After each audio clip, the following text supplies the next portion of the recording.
Await more trauma. Why Anna won't leave Josh despite serving a 12-year prison term for child pornography is explained by Amy Duggar. Despite Josh Duggar's 12-year prison term for possessing child pornography, his cousin Amy is convinced that his wife Anna would never leave him. Amy Duggar, 36, begged Anna to get in touch with her for assistance, and warned her not to continue putting herself and her 7 children through trauma by remaining with the disgraced reality TV star. If Anna and Josh ever decide to part ways, Amy told the U.S. Sun in an exclusive interview, "I don't see that happening. Naturally, I wish she would, but I just don't see it happening." Amy, who once had a strong relationship with her cousin, noted that due to the strict prohibitions against divorce in the family's church, which is supported by Amy's uncle Jim Bob, Anna is probably never going to seek a divorce. This is especially true for women. Teach that your vows cannot be broken, that you are making a life decision, and that regardless of what happens, that person is your husband, and you must respect him, love him, walk by him, and in all honesty be beneath them. It makes my heart ache to even think about how sad it is, how much more truly can take. Added she, "I don't know how someone can go through so much trauma and say, I think I'm going to stay for some more," said the speaker. Since Josh's arrest in April 2021, Anna, 34, reportedly has distanced herself from Josh's sisters because she feels they betrayed him by speaking out against him amid his legal troubles. Amy claimed that she has made numerous attempts to get in touch with Anna over the past 18 months in order to inquire about how her and her kids are doing, but Anna has rebuffed Amy's efforts out of sympathy. Amy recalled Anna's unreturned texts and said, "I've tried.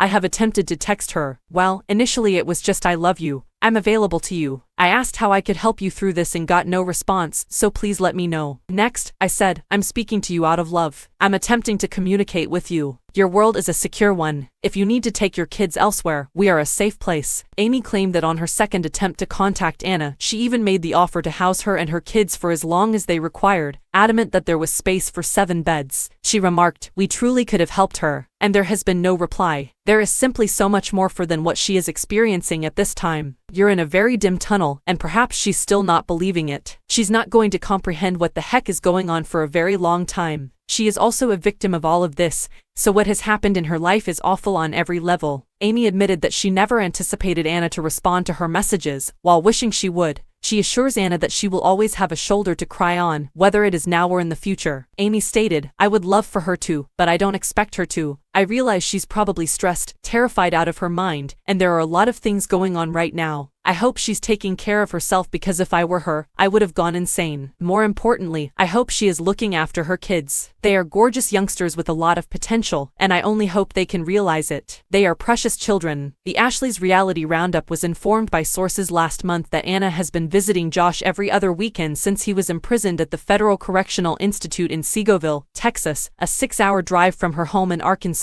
Anna has started looking for locations to go to that would be close to Seagoville as she deals with the reality of the circumstance and the weight of Josh's 12-year prison sentence. Josh reportedly disagrees with this decision because he thinks his sentence will be overturned if his appeal is successful. According to a behind-the-scenes source for the Ashley, Josh thinks he will win his appeal and feels his wife's move is unwarranted. He frequently believes that they will rule in his favor. Additionally, they said that Josh and Anna had a phone argument and Josh went 2 days without talking to her, which is significant given he calls every day. Additionally, according to the source, Anna appears tired, broken, and worn out whenever she sees her husband, and his actions appear to have really affected her. Amy expressed her hope that Anna wouldn't be considering moving from Arkansas to Texas in order to be near Josh. According to a behind-the-scenes source for the Ashley, Josh thinks he will win his appeal and feels his wife's move is unwarranted. He frequently believes that they will rule in his favor. Additionally, they said that Josh and Anna had a phone argument and Josh went 2 days without talking to her, which is significant given he calls every day. Additionally, according to the source, Anna appears weary, broken, and worn out whenever she sees her husband, and his actions appear to have truly damaged her. Amy expressed her hope that Anna wouldn't be considering moving from Arkansas to Texas in order to be with Josh. "I want her to,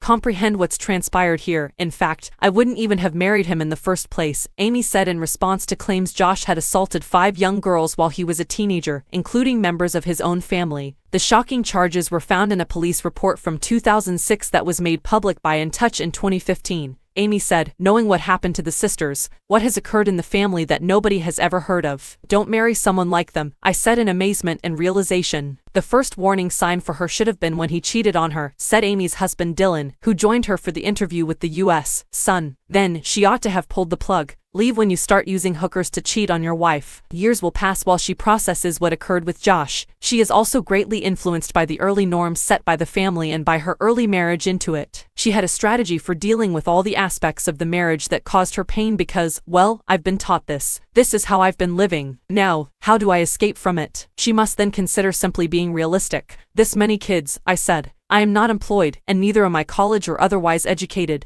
How can I get out of this situation while still being able to support my child? The pair claim to know nothing about Anna's present employment as she juggles taking care of 7 kids by herself. Amy, however, hypothesized that Jim Bob and her Aunt Michelle Duggar are probably providing her with a ton of assistance. The U.S. Sun broke the exclusive story earlier this week that Homeland Security had surreptitiously questioned Amy and Dylan as part of their investigation into Josh's child pornography case. Early in 2021, Amy had just gotten out of the shower when the doorbell rang. Amy claimed that as she trudged downstairs wearing her pajamas and a towel wrapped around her hair, she was startled to open the door and find a group of federal agents standing there. When they asked, "Ma'am, are you Amy King?" I said that I was. I responded, "Sure, can I dry my hair first?" When they asked if they could ask me a few questions, however, they said no. She laughed as she recalled. I allowed them in, and as they sat there asking me about the family and whether I knew anything, I was very taken aback. I simply said, "I don't know what you're getting at," as I wasn't even sure what they were questioning me about. They obviously don't tell you because they are snooping around for information. I therefore had nothing sincere to offer them. I said that I wished I knew more about what had transpired, but I had no information. The issue is that we were completely ignorant of what was happening in their lives since we had already begun to distance ourselves from them, according to Dylan. After the agents had left, the couple phoned Jim Bob, Amy's uncle, in search of information, but the family patriarch provided a perplexing and contemptuous reaction. Josh was charged with receiving and possessing child pornography on April 29, 2021, and when the visit's true purpose became known, the pair made the decision to permanently cut off contact with Amy's family. That's where I believe I really tried to stand my ground and tell myself, I'm totally going the other way, Amy remarked. At this moment, I feel free to express my opinions without keeping anything back. On May 25, Josh received a 151-month prison term. Josh remained somber as he heard his punishment, which also includes $50,100 in overdue fines, according to the court reporter for the U.S. Sun. The judge told the crowded courtroom that Josh's crimes were the sickest of the sick as he read his ruling. You have done some really horrible things, he then told Josh. You've done good things throughout your life, though. What a man does when no one is watching is the true test of his character. Last month, Josh Duggar appealed his sentence, blaming a former coworker for downloading the obscene pictures. On October 3, the disgraced former reality star filed an appeal in an Arkansas court, saying that government investigators had neglected to speak with or look into Caleb Williams, a coworker at his since-closed used vehicle company Wholesale Motor Cars. Josh claims that Caleb, a convicted sex offender, texted him offering to watch the lot and frequently utilized the only that had child pornography on it.